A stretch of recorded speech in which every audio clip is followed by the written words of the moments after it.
Welcome back to the Mike and Andrew Show. I'm Andrew Serwick here again with Mike Meredith.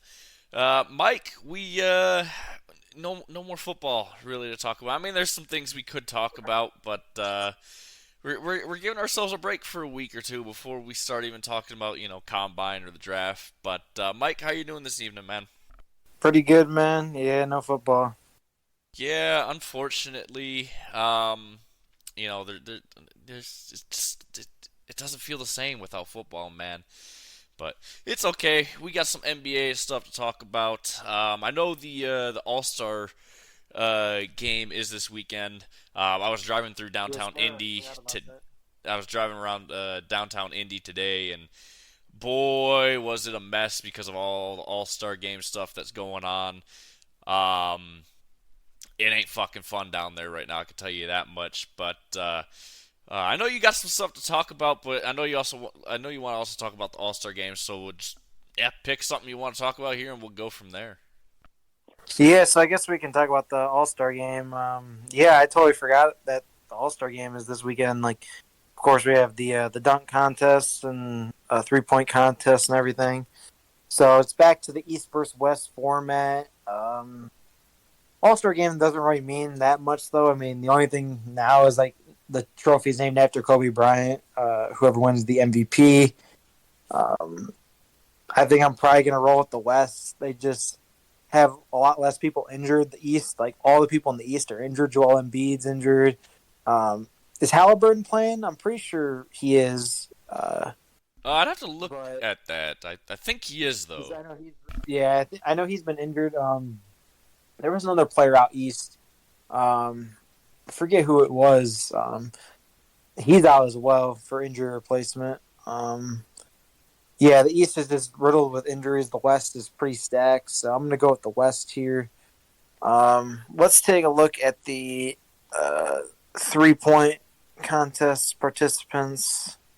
Um, so this one we have, so Tyrese Halliburton's going to be in it because he's in the 3-point contest. So Malik Beasley, Jalen Brunson, Tyrese Halliburton, Damian Lillard, Laurie Markkinen, Donovan Mitchell, Karl Anthony Towns, and Trey Young. So I think the obvious pick here is either Lillard or Trey Young. They just are most known for the three ball, but usually, unless it's like Curry, I feel like it's it's always someone who you never expect to win every year. And I think this year, man, I'm gonna go with Jalen Brunson for my pick to win 3-point contest. He's been on fire with the Knicks. I think that that crowd's definitely going to be hype as well, but also for Tyrese Halliburton as well. That's gonna be a hype crowd for him as well. But I just think that Jalen Brunson is gonna come out on the top here of those guys. Do you have a pick here? Man, see that's the problem with the 3 point and even the dunk competition. I think is it's always someone you don't expect to win it. But I think I'm gonna go with Halliburton to win it. There might be a little bit of some indie bias in there for the scoring for him to go on and fucking make it. I think he'll win it. But honestly, man, it's hard to guess because it's not like with the actual game itself, or well, different games each night where you can kind of really pick a winner every single night.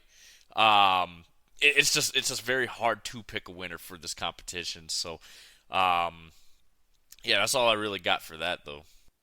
Yep. And then the dunk contest, the four participants are Jalen Brown of the Celtics, Jaime Jaquez Jr. of the Heat, Mac McClung, who is the defending champion from the G League, uh, and Jacob Toppin from the Knicks here. This usually happens where they're actually, I mean, Jalen Brown being in it is a shock. Usually a star of that level is usually not in the dunk contest. Usually it's lower end players here. I think Jacob Toppin, don't really see him doing much. Kind of reminds me of Jericho Sims from last year with the Knicks. He was in the dunk contest out of nowhere and he did nothing. So I don't think he'll win it. Jalen Brown, he's not really known for being a crazy dunker, so I'm not too sure why he is doing this because there's a lot better names I think could have been in this dunk contest. So I don't think he's going to win. I think it's going to go down between Jaime Jaquez Jr. and Mac McClung. I think that's going to be the two guys that are going to be fighting for the championship, and I'm going to go with Mac McClung to win and be a two-time winner. It's very common in the slam dunk contest for repeat winners, 2, 3 time winners. You know, and Mac McClung was very popular last year with the crowd, and his sort of underdog story that he's not even in the NBA, he's in the G League and doing this. It's kind of interesting to see, and he's got some crazy hops, especially because yeah, he's a white man that can jump. Yeah, I was actually gonna pick him to win it as well. I know we've seen multiple winners of that competition, so it's a little bit easier to pick the winner of this one. So yeah, um, but yeah, it's crazy that he's a G League player and he's winning this competition. And he's definitely breaking the stereotype that white man can't jump. That's for sure. Fact. Um, yeah, I mean that's pretty much it. I mean, I guess one more thing to go over that I'm not really too invested in, but other people are is the Sabrina versus Steph 3 point contest or 3 point shootout. Um, I think a lot of people are picking Sabrina to win. I think Steph's gonna win. I just man, fuck them WNBA, college, whatever, man, fuck them players. Yeah, no, she's gonna ring it off the fucking rim multiple times. Come on now, this is just silly. It's really fucking silly to me. But um, Facts. yeah, let's do a men's versus women's game. How about that? Let's Yeah, see, what we could do with that. I just there's no way. There's just no way yeah, they would win. I'm sick and no, tired of seeing that shit. I I think really am. yeah, the best WNBA team would probably lose to a decent high school team. Like they would. They'd get absolutely destroyed by the dog shit Pistons. I mean, Oh, for sure, they'd lose by like 80 points to the Pistons. They would literally just have to buy. They literally could LeBron just get it and on it could be 5-on-1 with the best my God. WNBA team with LeBron, and LeBron would win 500 to like Yep. 82 or some shit like that. Yep. I don't fucking know how many points they score in a normal game. Yeah, LeBron would win single handedly. Like, yeah, he would just be too. He would be able to score on every single possession. Just yeah, it'd be like it'd be eight. He could literally just post them up and back them down to get a layup every time. Yeah, no, every fucking time. It's fucking yeah. I'm tired of this shit, but it is what it is. Let's move on from that. Um, Yeah. I know there was a fight that we gotta talk about, so I didn't see it, so I'm gonna let you take it from here, man. Yeah, so it wasn't really a fight. It was more of an altercation that happened before the game. So Isaiah Stewart, who very infamous on the Pistons, he was the one who tried attacking LeBron in that one game. I think it was Beef stew. last year. Yes, sir, Beef Stew. He was arrested for punching Sun Center Drew Eubanks before the game. He was issued a citation, released from custody. Um, yeah, so Stewart, of course, punching Eubanks after an altercation that started shortly after he entered the arena. Stewart was already out with an ankle injury before the game, and Eubanks said it was a soft punch. That's what he claimed, and was able to play. But of course, they mentioned that Stewart has a history with temper, and next question is going to be how many games he's going to get suspended. Because yeah, he's definitely going to get suspended. The Suns coach said there was no place for Stewart's actions, and I think Stu probably gets anywhere between five, uh, anywhere between 5 and 10 games, probably. Uh, Probably what he's going to get for this altercation. I'd say probably on the lower end, just because it wasn't during the game; it was before the game, so it wasn't like on national TV for everyone to see. Uh, so yeah, just not a good look. Beef Stew's got to be a little bit more professional, man. I don't even know what was said, what led to him punching him, but yeah, Yeah, I did hear about it. listening to some of the Detroit stations back home. Um, but yeah, I saw Monty Williams was kind of upset with what the Suns organization had to say about it, saying it was unprovoked, blah blah blah. But the NBA is doing their investigation on it, so it's like, yeah, I don't think the Suns had any right really to say anything about it, other than that there's an investigation, all that shit. So I understand where he's coming from on that. Um, and I think, yeah, he's absolutely right. I think the Suns did kind of screw up saying what they said about it without, having any of the actual details, uh, you know, from the investigation or anything. Just the word of the player that was hit, and that's about it. So, yeah, that's all I got on that. Yeah, so I mean, not much to really go in on after that, but um, yeah, just seeing that and what the consequences may be. I don't think it's going to be anything too groundbreaking here, but yeah, after that, we'll see if there's any more crazy punishments or if there's anything else crazy that goes on. But yeah, I mean that's going to do it for that story. I think now is going to be time to get into these power rankings here as well for the NBA. Yeah, let's get into actually before we get into power rankings. How about I'll talk NHL news and then we could just do both of our power rankings after that. I think that might be Okay. better. So couple things I just want to touch on today. Um, we have a couple Stadium Series games announced for next year or for next season for the NHL. I think the biggest one is Detroit and Columbus will be facing off in Columbus at the Horseshoe, Ohio State University's football field. Um, It'll be the first time the Blue Jackets have had an outdoor game. They're one of three teams to still never have one, which is crazy to think about. They've been doing outdoor games since 2008, consistently, anyways, since 2008, and teams like Vegas and Seattle have already had an outdoor game, but well-established teams like Arizona, Florida, and Columbus, those three have not yet had an outdoor game yet. Every other team has. So it's kind of crazy to think about that those three teams have never had one, especially Columbus because they're one, the only team in their division to not have one, but also because they're in they're, I wouldn't say a blue blood team necessarily, but they're in a huge hockey market. So for them to have never had an outdoor game is just mind boggling to me.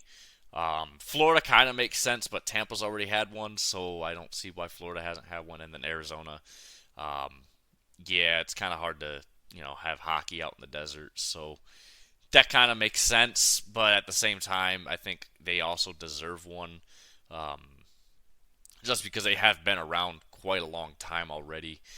But I think this is I think this is the most interesting um, Stadium Series matchup that we'll have, um, at least next year, just because one, it's Detroit and Columbus, which doesn't make a whole lot of sense because there's not really a big rivalry there. I think really the only rivalry you kind of get out of it is the Ohio versus Michigan rivalry there, between Detroit and Columbus. But realistically, these teams don't have any bad blood with each other. So it's interesting, and it's also interesting. It was announced today, too, because also today with Columbus, they actually fired their general manager Jarmo Kekalainen today, 2 days after his 11th year anniversary with the team. So yeah, he was hired February 13th of 2013, and they were Columbus, or well he oversaw some good and some bad in Columbus, and the last couple years has been kind of bad. But they, Columbus right now they're not in a good position, especially salary cap wise. Now that said, the new GM's gonna have to deal with a lot of that, but at the same time, he's going to be able to. Um, he has the salary cap is increasing, but he also has 12 million in cap space currently to work with whenever they find a new GM. Um, so it's kind of interesting that they got rid of him. I know things haven't been going great lately, but he also brought this team up from the beginning. I mean, they made the playoffs from 2017 through 2020. In that run, in those playoff runs, they swept Tampa in 2019, which just you know all about that meme, I'm sure. Hmm. Tampa winning the President's Trophy and then getting swept by Yeah. by the worst placed team in the entire playoffs. Um, and then they also upset Toronto in the 2020 playoffs, which nobody saw coming. And um, it's kind of funny because right around that time they lost Duchesne and Panarin and Bobrovsky, and they were still really really good. And then um, yeah, it kind of started this downward spiral right after they extended Patrick Laine having to lose Bjorkstrand on the blue line. So it kind of sucks because I think Yarmo did a really really good job with Columbus with what he had, but his biggest problem I think is he just overpaid a lot of defensemen and he's kind of just underpaid a lot of forwards. So it's kind of that's part of their problem is he doesn't have a lot of good signings in terms of offensive production. But anyways, I just want to kind of get your thoughts real quickly on one the Stadium Series game that was announced, and then also just if you have anything on this firing that happened today. Yeah, so the Stadium Series, I think, is going to be interesting. Seems like it's going to be a bigger game. I'm going to be honest, I don't really know too much on it, but I think it's going to be interesting to see how the game pans out. And then, yeah, the coach firing, man. I mean, it doesn't matter how long you've been in the league, man. I mean, no one's safe, so it's tough to see, man. But sometimes when it's time to move on, man, it's time. Yeah, no. I think Yarm. I think he's gonna get another GM job somewhere. I think he is a pretty Yeah. damn good GM, but uh yeah, no. He's made some questionable moves for sure. Definitely some questionable draft picks. I think it was like 2 years ago he picked a guy who was like he picked a guy some with his first over or not his first overall pick, but one of his first picks in the draft. I think it was like 21st or 22nd overall. He picked a player that was projected to go somewhere in like the third or fourth round, which is very very weird. Um, but yeah, Yarmo Kekalainen was also the first European-born GM ever in the league. So just a little note on that, kind of a groundbreaking hire when he was hired all the way back in 2013. So yeah, that's really all I got NHL news wise. Um, now, yeah, let's get power rankings. Real quickly before power rankings, I forgot to mention real quick MLB. All players reported today. So I saw that. Just a quick note on that.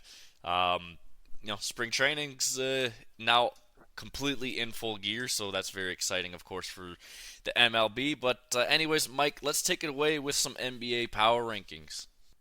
Yes, sir. So, of course, here just doing the top 10. We got the newest power rankings in here. Um, lots of things that have changed and some things have stayed the same. But first here at number 10, we have the Milwaukee Bucks. Number 10, fourth in offense, 17th on defense, of course.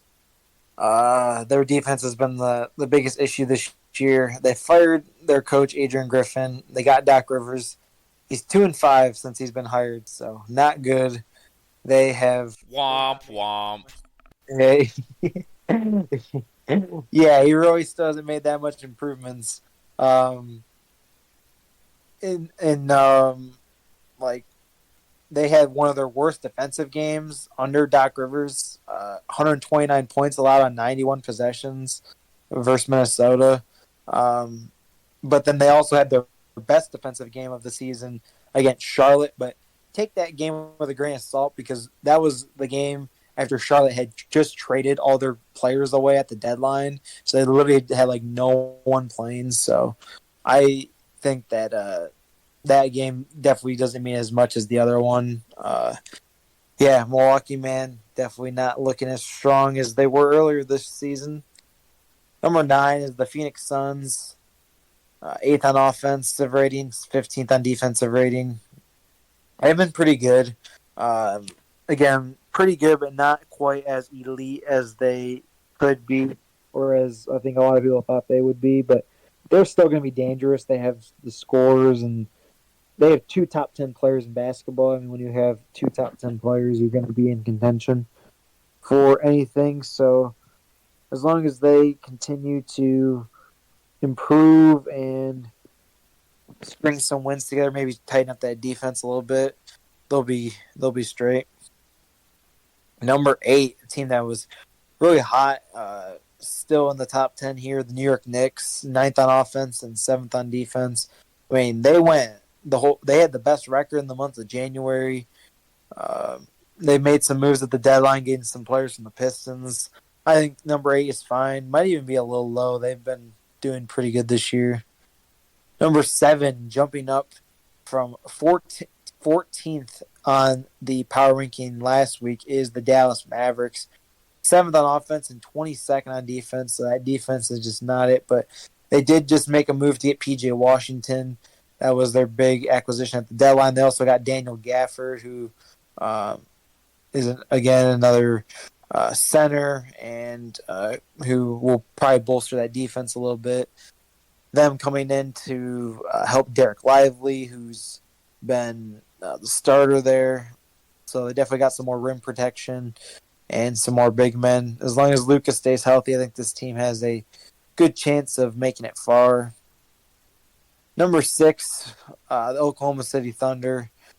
5th on offense, 5th on defense. They still are elite, man. I think they should be in the top 5.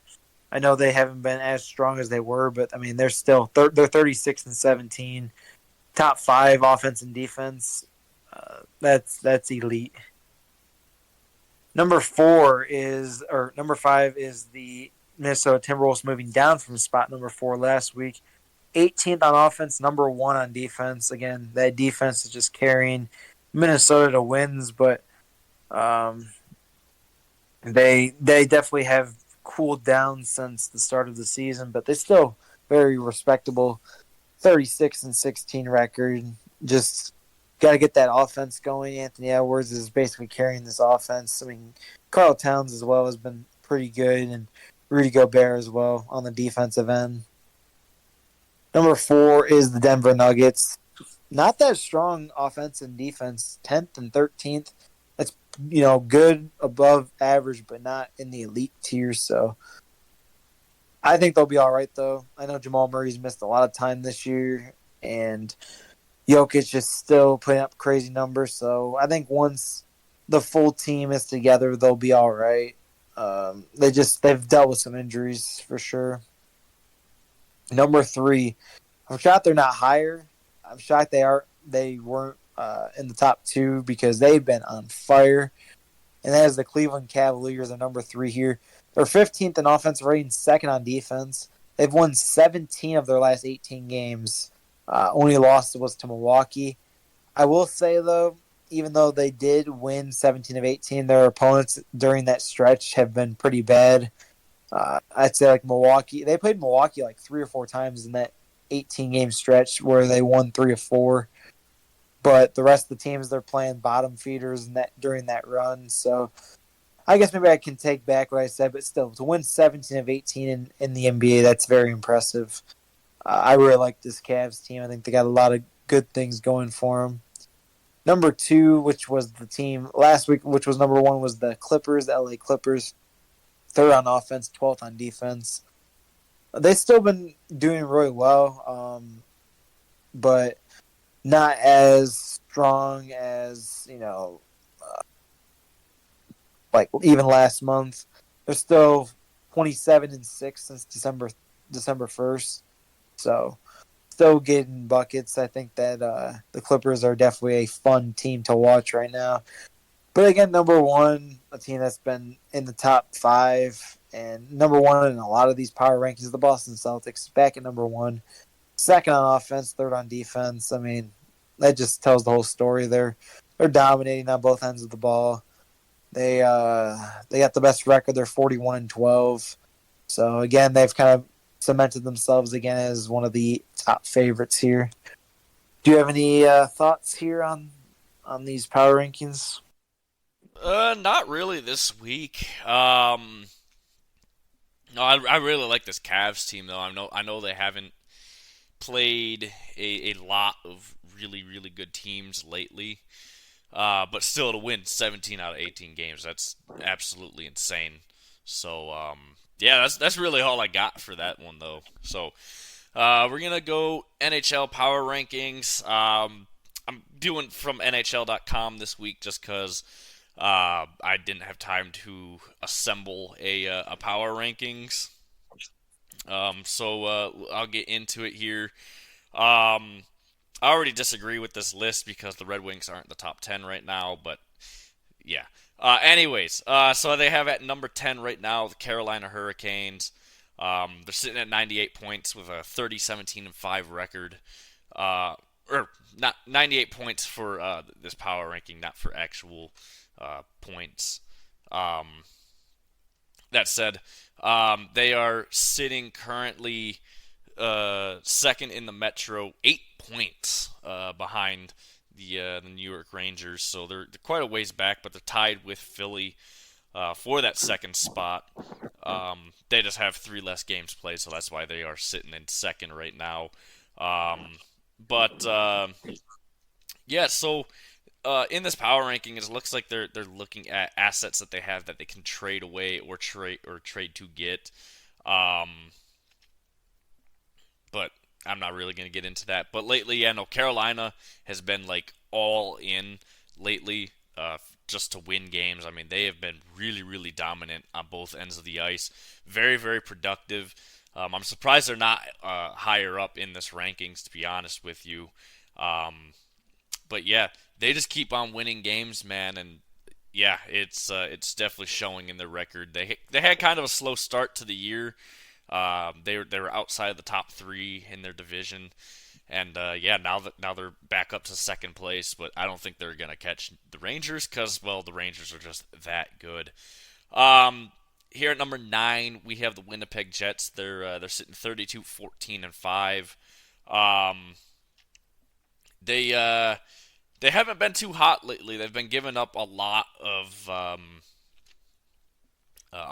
bad goals.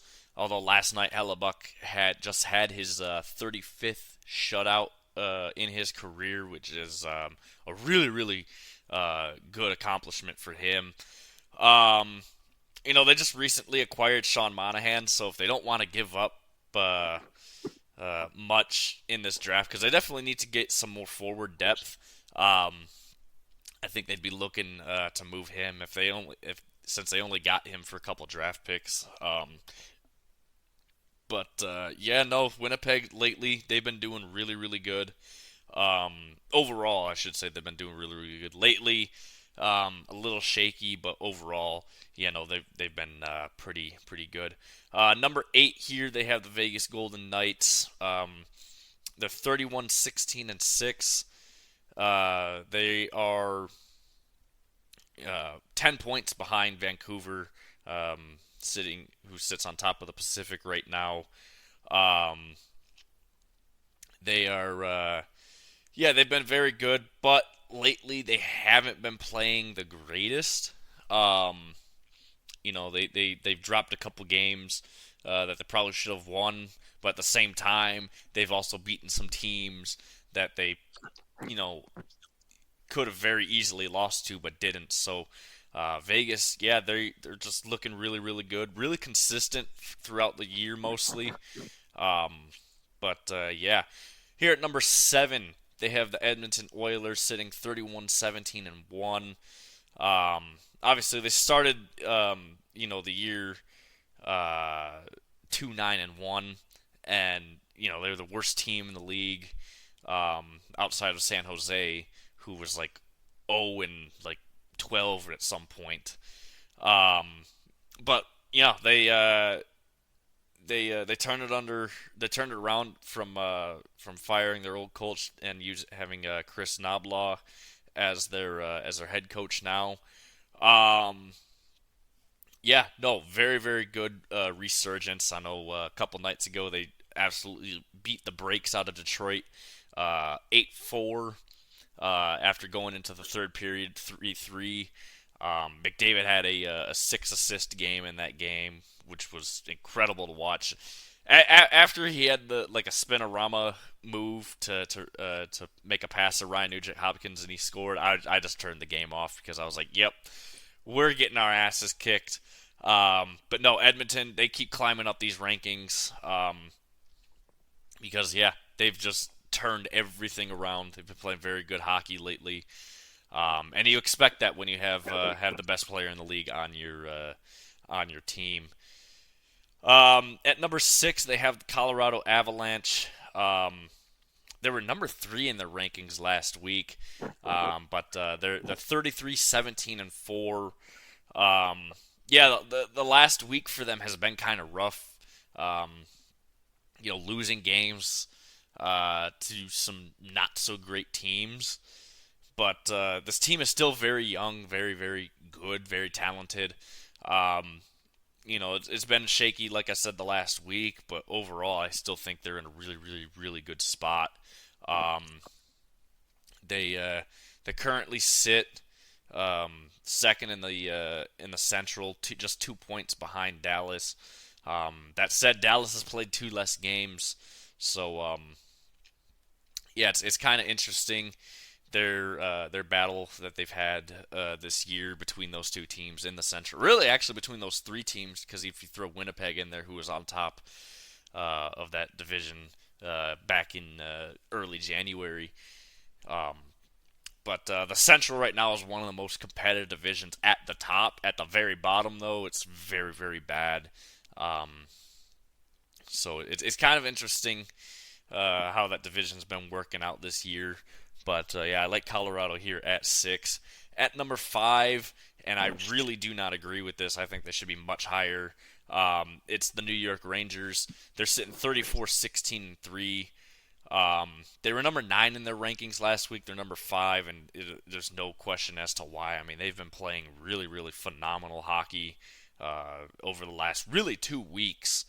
I would put them a lot higher here. They've been one of the best offenses all season long, and for them to be this low, I think is kind of laughable. I mean, um, but it is what it is. Um, but yeah, no, special teams for them has been really, really good. They're sitting both fifth. They're sitting fifth in both the penalty kill and power play this year. Um, no, so yeah, their special teams has been really, really solid, and they're fifth overall on for faceoff win too. So I mean, I guess yeah, if you think about it that way, I guess they should be fifth in these power rankings, considering they're fifth in all the good team stats. But yeah, I like New York. I think they should be up higher, um, especially over the team that's sitting number 4. That's the Dallas Stars. There's 33-14-6.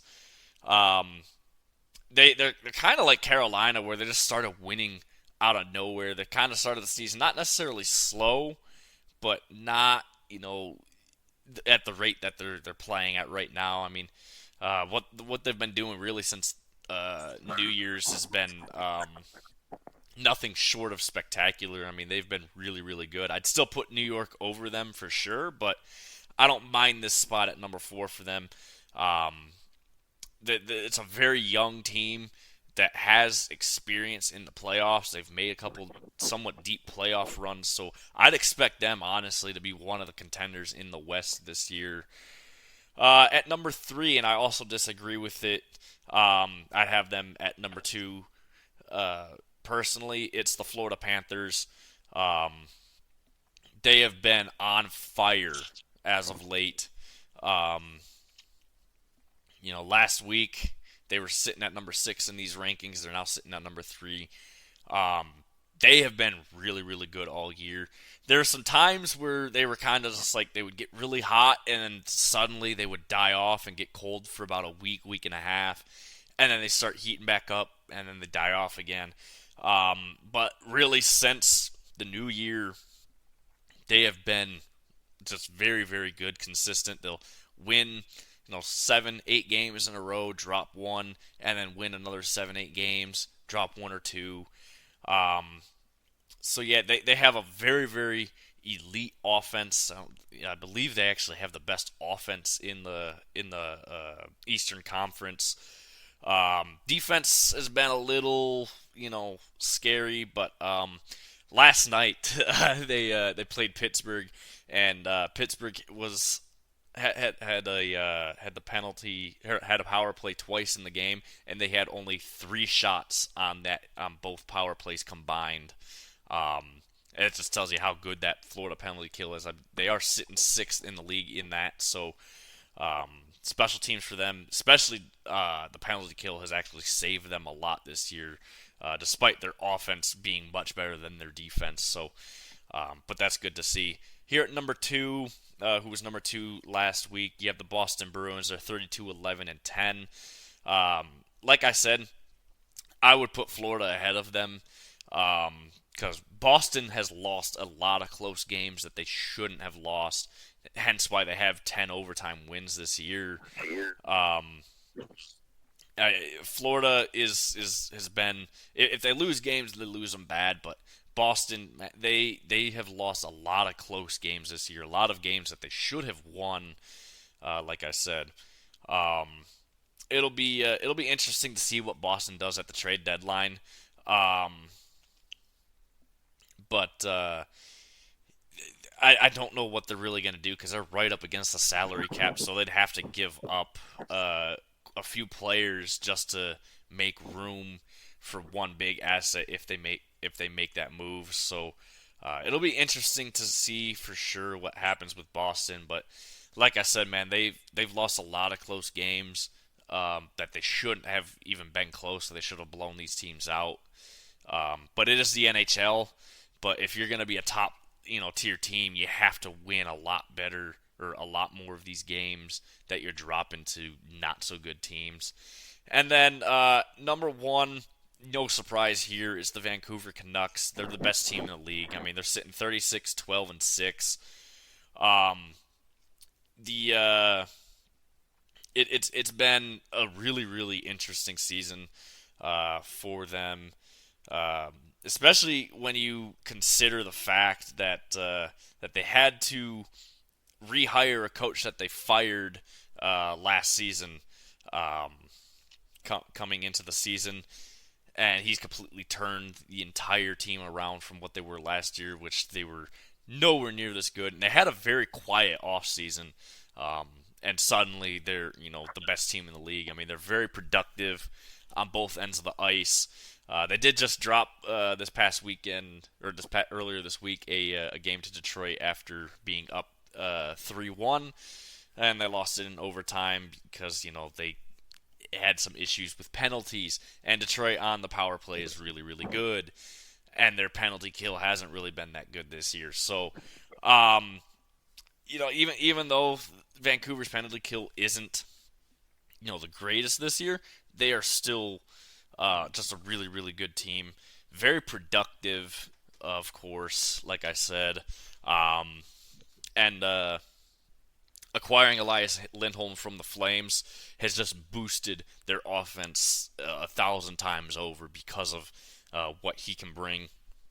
And just right away, I mean, he fit with the team almost immediately. So you like to see that happen. Sometimes that doesn't really happen too often in the NHL, where a guy gets traded, especially to a division rival. Um, but he just starts clicking with that team immediately. You don't really see that all too often. But yeah, no, what Vancouver's been able to do this year, absolutely incredible. Them being at number 1 is no mistake for sure. Any thoughts on this, man? Yeah, man, I think you did pretty good job d- describing all the teams, and yeah, Florida should have been a little bit higher. Edmonton, I know, had that huge run recently as well, and Vancouver, though, still proving that they're at the top of the food chain. Of course, Boston's going to be up towards the top. Yeah, lots of great teams. Yeah, the Eastern Conference, man, is a fucking bloodbath though, especially for the wild card spots. You have half the uh, over half the conference is uh, a playoff worthy team this year. I mean, that's just how good that Eastern Conference is. So it's gonna be interesting to watch. Hopefully, Detroit can get a win tonight, get themselves two nice points, secure themselves higher up into in that last wild card spot that they hold currently, and yeah. So anyways, I think that's gonna be it for us. There's there wasn't a whole lot to talk about. Next week we're gonna figure out some stuff to do to talk about. Um, Obviously we have spring training, so any news out of that we could definitely talk about. And we'll cover what happens with the NBA All Star Game on Tuesday's episode for sure. Anything else that comes up newsworthy wise in any of the leagues, we'll just really talk about, and we'll go from there. But anyways, guys, rate, review, subscribe, help us out. Let us know what you want to see more of. Check out our YouTube page again, of course. Help us out there. Um, yeah, anyways, thank you guys so much for listening, and we will see you guys on Tuesday.